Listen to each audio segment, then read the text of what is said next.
Hey drummers, hope you're doing well. Right, shout out to everybody who asks about this. How do I get faster with my single stroke roll? So single stroke roll, one stick and then the other.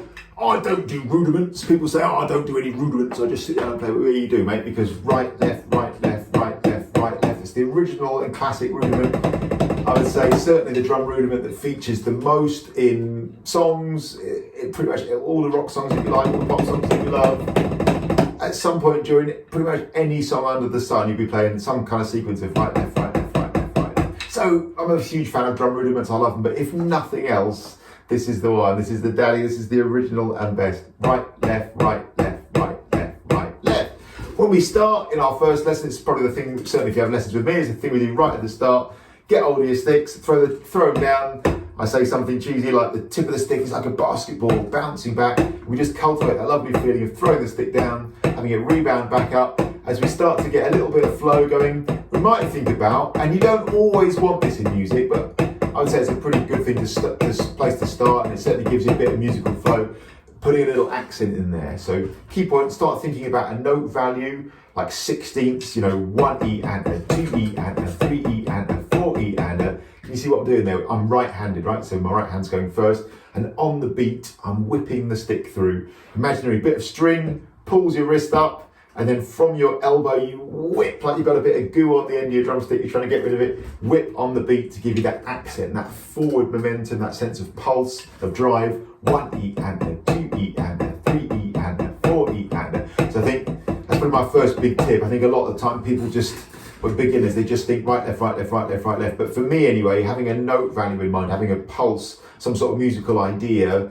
in mind is just really helpful. So 16ths by default, 1 E and a 2 E and a 3 E and a 4 E and not just the word caterpillar, caterpillar, caterpillar, caterpillar, caterpillar, caterpillar, caterpillar, caterpillar. And there are two ways to practice anything as far as I'm concerned in drumming. I've said this 1,000 times on this channel already. I'm going to say it again. Number one, steady tempo, if I can remember it. Number two, slow to fast to slow. So steady tempo, as the name suggests. You could do this with a metronome. We all know the drill by now. You could do it with a metronome. You could do it along to music, really underrated and underused way to practice rudiments. Just do it along to some music. And sometimes just do it with neither. Just do it to make sure you can actually play without something in the background. But yeah, metronome is the classic. Music's really good as well. So steady tempo, 1 E and a 2 E and. Nice and relaxed, letting those sticks rebound back.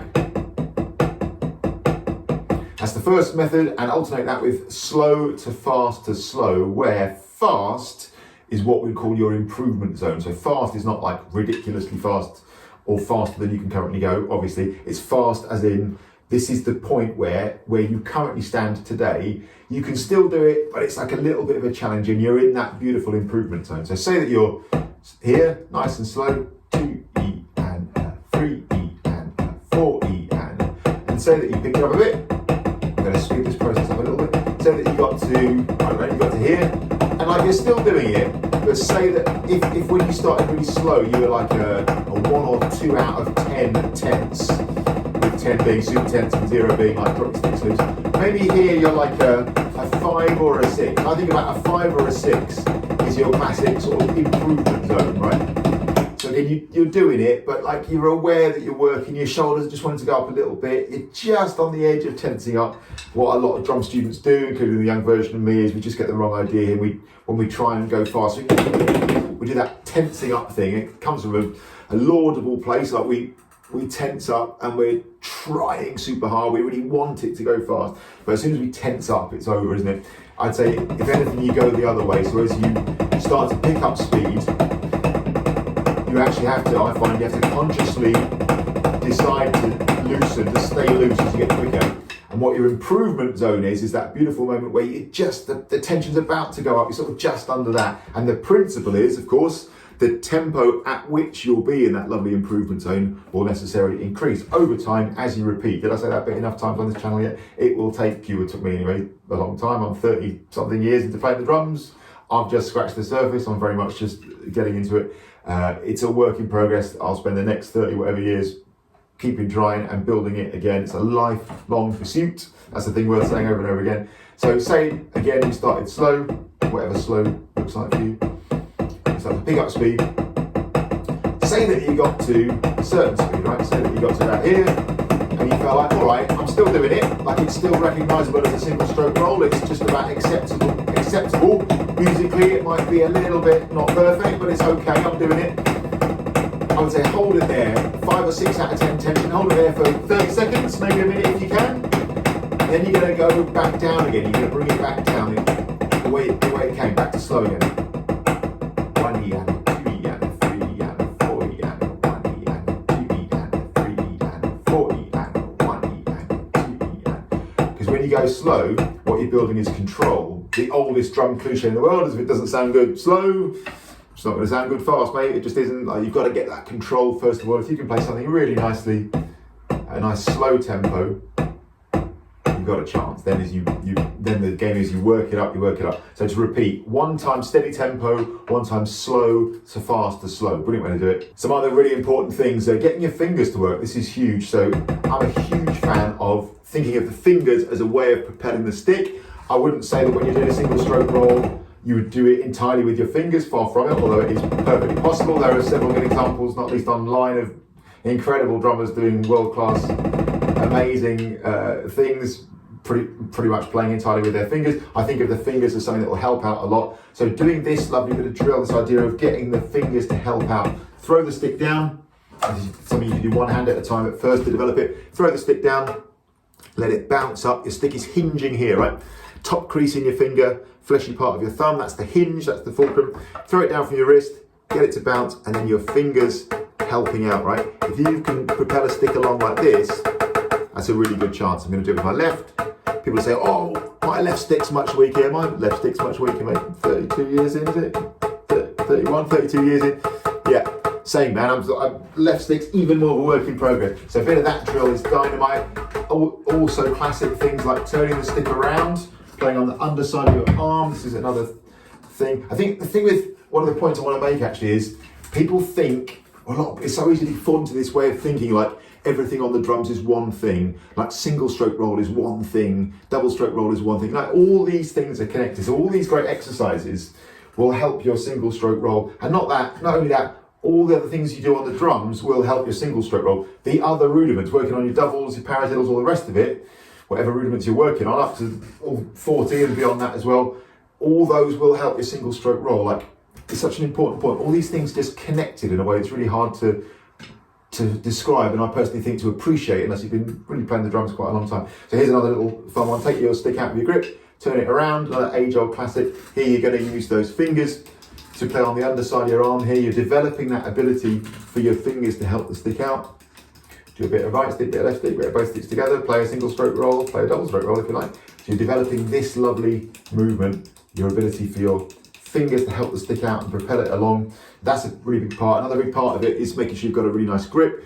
So top crease in your finger, like I said earlier, fleshy part of your thumb, stick going through the crease broadly in the back of your hand here. Fingers wrapped around, not too tight, not too loose. If you're too tight, you're going to stifle the flow. If you're too loose, less likely, I'd say for beginners, but still possible if you're too loose. Obviously, now and again, don't we like that sort of buzzy sound, like a not clean hit, nothing worse. So we're looking for that just so. Another old cliche for you, imagine you had a little bird in your hand with its wings folded. You wouldn't want to squeeze too tight, of course, and hurt it. Too loose, it would wriggle out and fly off. Or an egg shell rather, where the inside of the egg has been blown out. You don't want to crack it, but you don't want to drop it. That beautiful grip, that just so grip. So tip of the stick's bouncing back. As you start to pick up speed here, placing a little accent on the beat. I'm thinking here of 16th notes. It doesn't have to be 16th notes, it could be sextuplets, it could be triplets.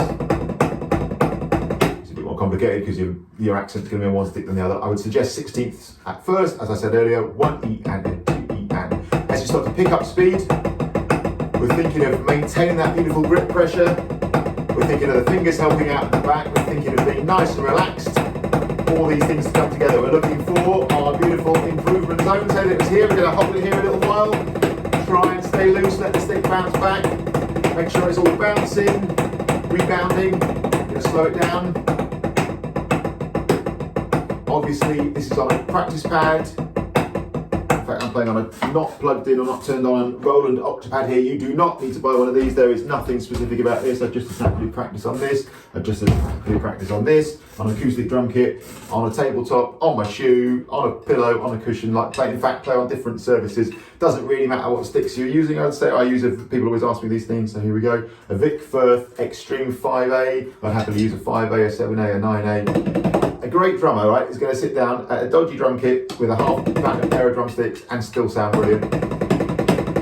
It's like the great Tommy Argo says, it's never the gear, right? I mean, good gear is great. Yeah, a decent pair of drumsticks that isn't completely falling to bits is a nice idea. A decent surface to rebound on, great. The rest of it is up to you, man. Make no mistake.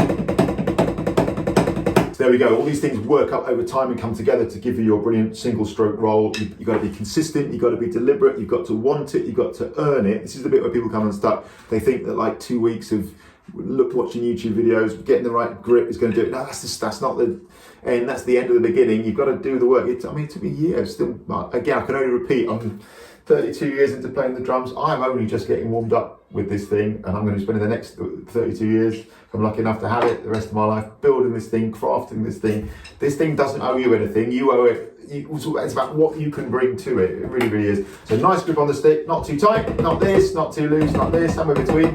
Make sure you're getting a lovely strike where the stick's bouncing back again, like you're dribbling 2 basketballs.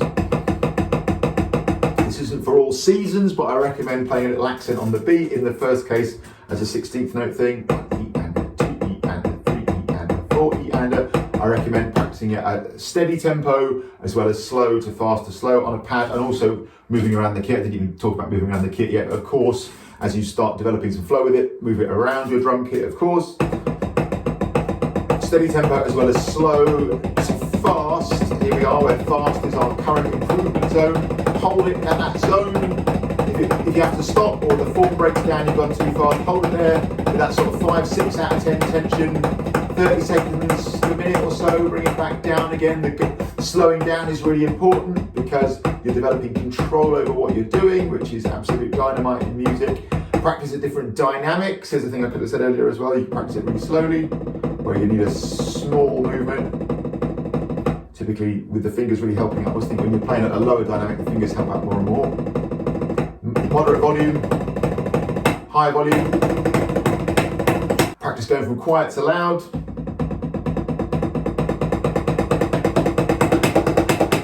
Back down again. And there's burst exercises. I'll link to a couple of videos on about burst exercises. This is a whole other great world of stuff that you can get into, which will help your single stroke roll speeds. Taking certain notes and doubling up the rate, so you're practicing those much faster bursts of speed where the fingers can help out with as well. All these things come together, and remember, single stroke roll, like everything else on the drums, as far as my opinion is concerned, is not one thing. All these things are tied together. Head, heart and hands, all 3 areas are really important. Your hands being your physical skills, your head being your musical understanding, your heart being the emotional stuff in music, the groove, your feel, your creativity. All the other rudiments will help with the single stroke roll. The single stroke roll will help with all the other rudiments. You've got to think of playing the drums as a big, holistic thing in your life that you've got to give respect to, be consistent with. Don't expect to play amazing things if you haven't done an amazing amount of practice. It just doesn't work like that. Sadly, for some people it might. It doesn't for me. I'm definitely an average dude, trying to do my best to develop on this instrument. I think, which is probably true for most of us. And thanks for watching as always. I really appreciate it. Shout out to all the amazing people who watch this channel. Please like, share and subscribe. Shout out to all the amazing channel members who join via my Buy Me a Coffee support page. People always ask me, how do you can I have lessons? How do drum lessons work? Drum lessons are available. I'm available for drum lessons via my Buy Me a Coffee channel membership. You become a channel member. You can book in for sessions, including a complimentary 30-minute session, and then you can book in for future sessions after that as a channel member. If you're doing it on Zoom, which most people do, I'll be here on the electronic kit. Face-to-face lessons, which are better than Zoom. I'm calling it right now. Zoom is great, there's a lot we can do, but face-to-face is infinitely better. Is on 2 acoustic, beautiful Cambridge Drum Company acoustic drum kits at my studio at Wilburton in Cambridgeshire in the UK. That's definitely preferable. All of these things are available to channel members. Join yourself up as a channel member, link below, and you will be able to get lessons. That's how lessons work. Thanks for watching. Any questions about single stroke roll or anything else, give us a shout. Really appreciate you watching. See you soon. Cheers.